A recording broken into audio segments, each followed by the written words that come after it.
Hello friends, welcome to Sujata's balcony garden.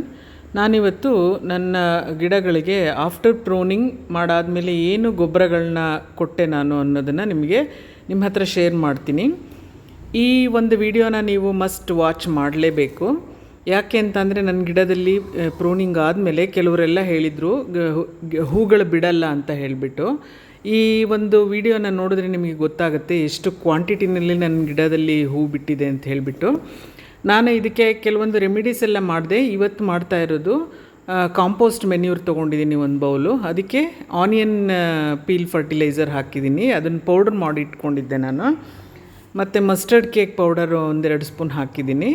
ಮತ್ತು ಇವಾಗ ಹಾಕಿದ್ದು egg shell powder with Becosules B complex tablets ಹಾಕ್ಬಿಟ್ಟು ನಾನು ಪೌಡರ್ ಮಾಡಿ ಇಟ್ಕೊಂಡಿರ್ತೀನಿ.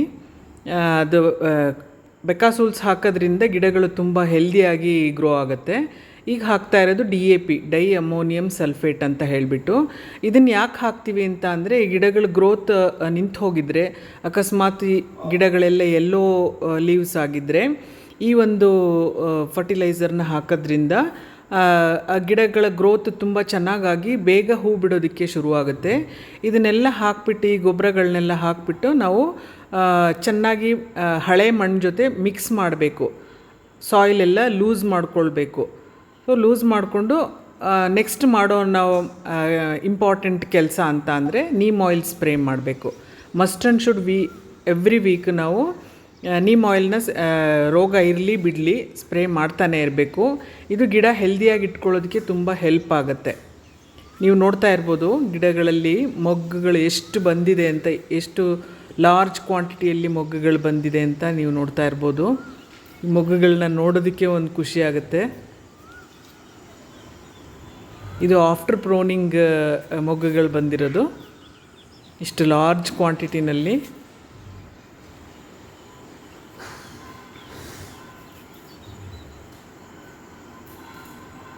ನಾವು ಪಾಟಲ್ಲಿರೋ ಗಿಡಗಳಿಗೆ ತುಂಬ ನ್ಯೂಟ್ರಿಯೆಂಟ್ಸ್ ಬೇಕಾಗ್ತಾನೆ ಇರುತ್ತೆ.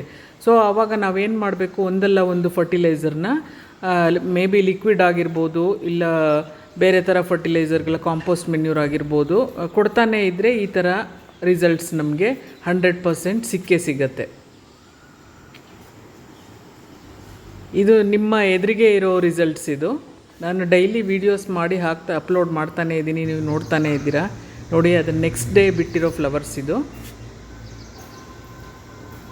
ಎಷ್ಟು ಬ್ಯೂಟಿಫುಲ್ ಆಗಿದೆ, ನೋಡೋದಕ್ಕೆ ತುಂಬ ಖುಷಿಯಾಗತ್ತೆ. ನಾನಿಷ್ಟು ಚೆನ್ನಾಗಿ ವೀಡಿಯೋಸ್ನ ಮಾಡಿದ್ರೂ ನನಗೆ ಬೇಕಾದಷ್ಟು ವ್ಯೂಸ್ ಬರ್ತಾನೇ ಇಲ್ಲ. ಅದು ಒಂದು ಬೇಜಾರಾಗುತ್ತೆ ನನಗೆ ನೋಡ್ತಾ ಇದ್ದರೆ.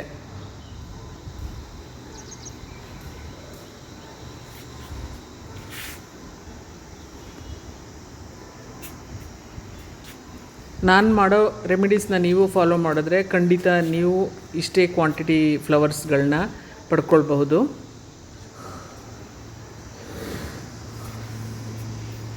ಯಾವುದೇ ಗಿಡನ ಪ್ರೂನಿಂಗ್ ಮಾಡಿದ್ಮೇಲೆ ನಾವು ಮೇಲಿಂದ ಹೊಸದಾಗಿ ಮಣ್ಣು ಮತ್ತು ಗೊಬ್ಬರಗಳನ್ನ ಕೊಡ್ತೀವಲ್ಲ, ಫರ್ಟಿಲೈಸರ್ಸ್ನ ಏನು ಕೊಡ್ತೀವಿ ಅದ್ರ ಮೇಲೆ ಗಿಡಗಳ ಹೂ ಬಿಡೋದು ಡಿಪೆಂಡ್ ಆಗಿರುತ್ತೆ. ನಾವು ಎಷ್ಟು ಚೆನ್ನಾಗಿ ಗಿಡಗಳನ್ನ ಕೇರ್ ಮಾಡ್ತೀವೋ ಅಷ್ಟು ಚೆನ್ನಾಗಿ ಹೂಗಳನ್ನ ಅದು ಕೊಡ್ತಾ ಹೋಗುತ್ತೆ.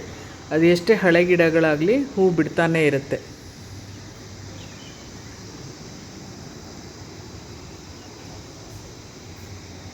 ಇವಾಗ ಸ್ಟಾರ್ಟ್ ಆಗಿದೆ ಹೂಗಳು. ನೆಕ್ಸ್ಟ್ ನೋಡ್ತಾ ಇರಿ ಎಷ್ಟು ಹೂಗಳು ಬಿಡುತ್ತೆ ನನ್ನ ಗಾರ್ಡನಲ್ಲಿ.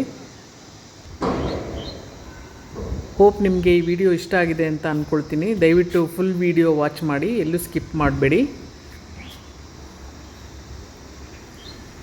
Thanks for watching. Bye bye.